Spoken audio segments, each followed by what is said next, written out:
అసెంబ్లీలో తీర్మానం చేస్తే ప్రత్యేక హోదా ఇచ్చే పరిస్థితి లేదన్నారు కేంద్ర మంత్రి భూపతిరాజు శ్రీనివాసవమ్మ. ఢిల్లీలో మొక్క నాటిన ఆయన ఏపీని అన్ని విధాలుగా ఆదుకునేందుకు మోదీ ప్రభుత్వం సిద్ధంగా ఉందన్నారు.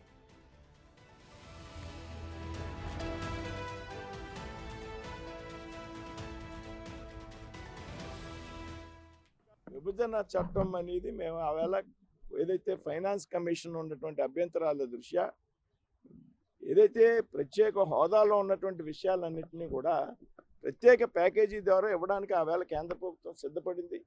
ఈపాటికే ఏదైతే హోదాలో ఉన్నటువంటి అనేక అంశాలని ఈపాటికే ఫుల్ఫిల్ చేయడం జరిగింది ఆంధ్రప్రదేశ్ రాష్ట్రానికి సంబంధించి కేంద్రం.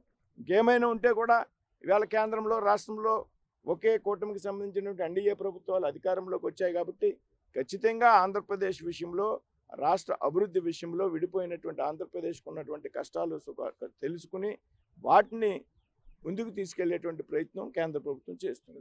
ఇదే తీర్మానాలు చేస్తే ఇచ్చేటువంటి సబ్జెక్ట్ కాదండి. ఈ లెక్కన దేశంలో ఉన్నటువంటి అన్ని రాష్ట్రాలు కూడా తీర్మానం చేస్తే ఆంధ్రప్రదేశ్ కూడా ఇవ్వకపోవడానికి కారణం ఏంటి?